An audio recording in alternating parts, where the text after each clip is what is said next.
Hey guys, so we're finally back. This is episode 8 titled The Bloodlines. This episode of my HAS What If is probably my most anticipating one. I am focusing on the two bloodlines that we mentioned in last episode, which is episode 7.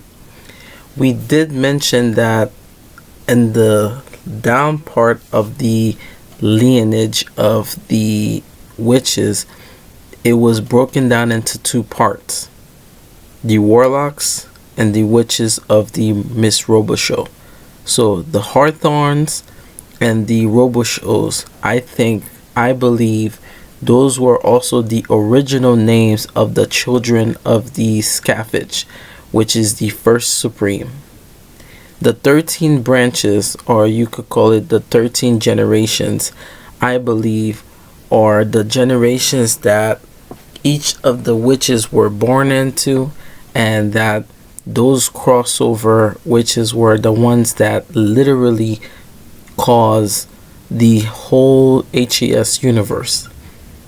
What I mean by that is that, for one, we don't know how the Scaffage died, but we know that from the Roanoke days, we know that she came from a boat. They said that she came from a faraway land and she landed in the Roanoke colony. From then on, she destroyed the entire people that was on the boat and gave birth to, or gave praise to, the new gods. And from that on, she became the first supreme, and she had the ability to control the blood moon.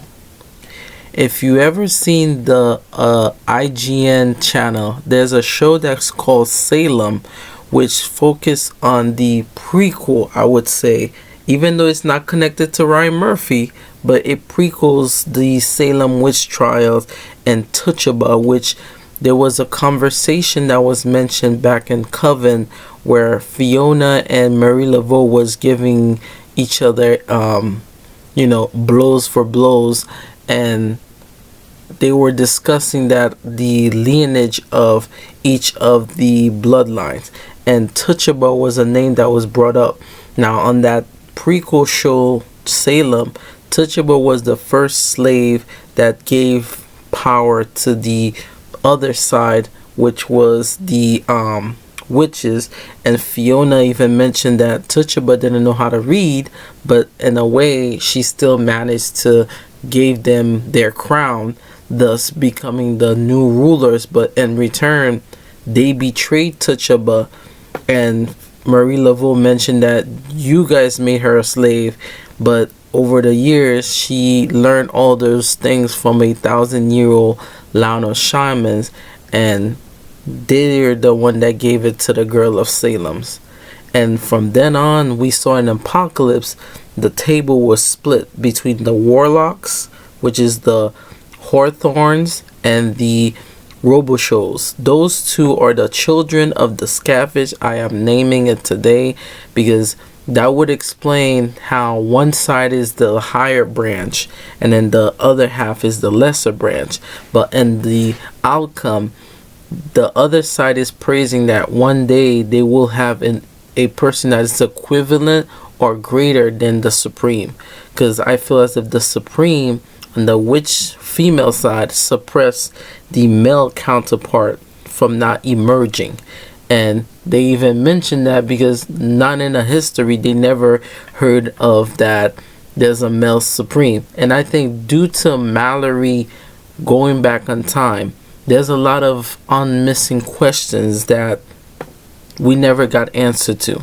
And if we look back on the lineage of Supreme, we saw that this Supreme, she was the Supreme that during, I think, the Civil War, she created books and became very famous of books and made the Coven House as a sanctuary for young girls, right?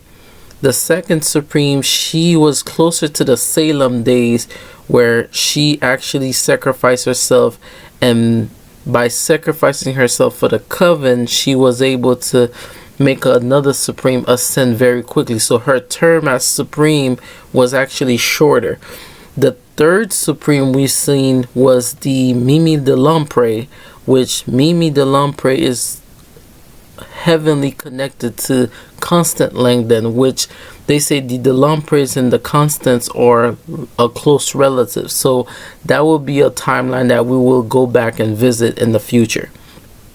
So Mimi de Lampre, after the Great Night Extension, she proclaimed Anna Lee Layton as her future Supreme, which Anna Lee even mentioned in Coven that it was the night of the Great Ascension that she realized that Mimi was going to lose her powers, and they presented Mimi with the brooch, and the brooch was a gift from Mimi that Anna Lee Layton was going to be the next successor to her powers.